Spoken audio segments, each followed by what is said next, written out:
L'intrépide soldat de plomb. Il était une fois 25 soldats de plomb qui étaient tous frères, puisqu'ils étaient nés de la même vieille cuillère de plomb et avaient été peints avec les mêmes pots de peinture. Ils étaient vêtus d'élégants uniformes rouges et noirs et se tenaient au garde à vous, le fusil sur l'épaule. Tous se ressemblaient parfaitement, sauf un, qui n'avait qu'une jambe, car il avait été mis le dernier dans le moule et qu'il ne restait plus assez de plomb.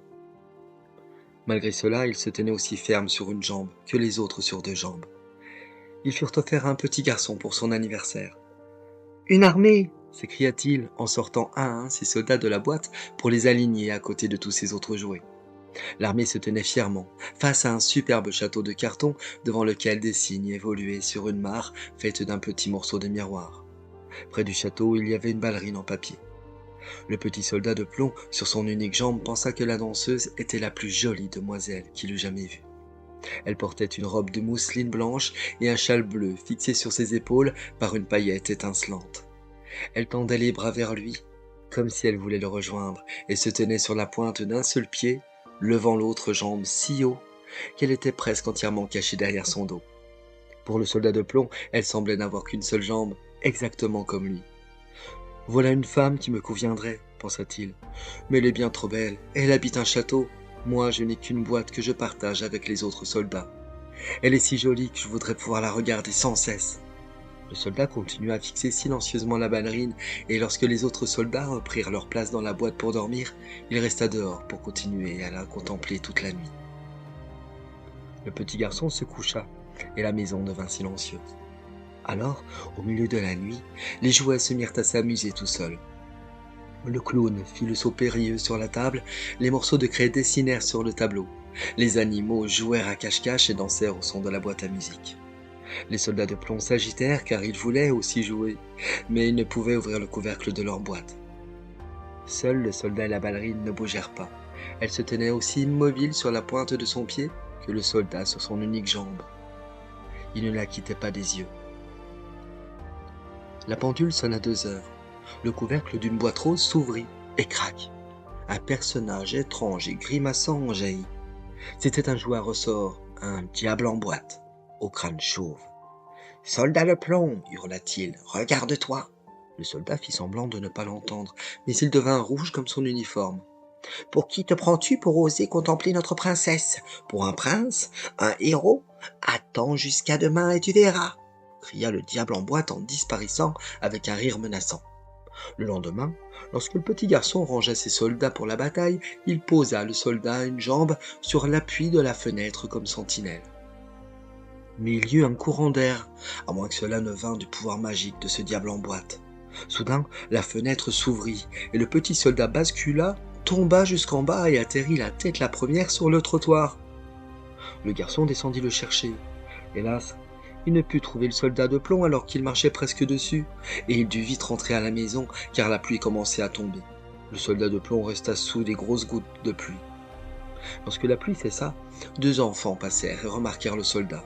Aussitôt, l'un d'eux proposa « Oh, regarde, un soldat de plomb, faisons-le naviguer sur le caniveau, on dirait une rivière. » Ils firent un bateau en papier, y mirent le soldat et le poussèrent sur la pente. L'eau entraîna aussitôt le bateau à vive allure. Le petit soldat tremblait de peur, mais il se tenait toujours aussi droit et regardait devant lui. Puis l'eau du caniveau coula dans un tuyau, et de là, dans les égouts, avec le bateau. À l'intérieur des égouts puants, tout était sombre. « Je me demande comment cela finira, » pensait le soldat. « C'est sûrement la faute de ce diable en boîte. » Un gros rat brun qui habitait l'égout rejoignit soudain le bateau et cria « Passeport, montre-moi ton passeport !» Le soldat ne dit rien, mais serra fortement son fusil. Le bateau continua sa route, mais le rat le poursuivit à la nage en grinçant des dents et en criant aux brins de paille et aux brindilles qui flottaient. « Arrêtez-le! Il n'habite pas notre égout et ne possède pas de passeport !» Une brindille retint le bateau en le faisant pencher. L'eau tourbillonna autour de l'unique botte du petit soldat de plomb. Le courant devenait de plus en plus fort.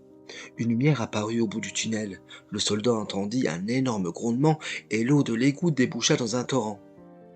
Impossible d'arrêter le bateau, il bascula. Le papier se déplia, et le petit soldat coula. Il ferma les yeux en pensant à la danseuse. « Jamais je ne la reverrai, se disait-il. Si elle savait comme je suis brave, Elle pourrait au moins m'aimer pour cela. Au moment où le soldat allait se noyer, un poisson ouvrit la mâchoire et le dévora. Le petit soldat se retrouva dans l'estomac du poisson, qui était encore plus sombre que les égouts. Quelle misérable mort! Être avalé par un poisson!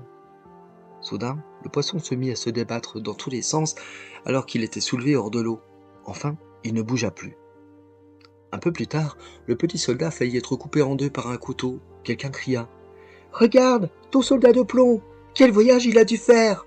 Le poisson avait été pêché, puis vendu au marché, et c'était la mère du petit garçon, celui qui avait perdu son soldat de plomb, qui l'avait acheté pour le dîner. La maman tendit le soldat à son fils, qui le replaça sur la table parmi les jouets. Elle était là. La ballerine se tenait toujours sur la pointe d'un pied, les bras tendus vers lui. Elle était plus tranquille et plus belle que jamais. Il fut si soulagé de la revoir qu'il en aurait pleuré. Il la regarda, et elle le regarda, mais ni l'un ni l'autre ne parlèrent. Soudain, le petit garçon saisit le soldat et le jeta au feu, sans raison, ou plutôt, sans doute sous l'influence de l'affreux diable en boîte. Le soldat de plomb gisait sans espoir sur le dur charbon rougi. Les flammes léchaient sa peinture rouge et noire, son fusil se tordit dans sa main, et des gouttes de plomb commencèrent à couler. À travers la fumée suffocante, il vit le diable en boîte apparaître soudain et grimacer sur son ressort. Mais il voyait aussi la ballerine devant son château, les bras toujours tendus vers lui. Les flammes brûlant son cœur de plomb étaient comme des flammes d'amour.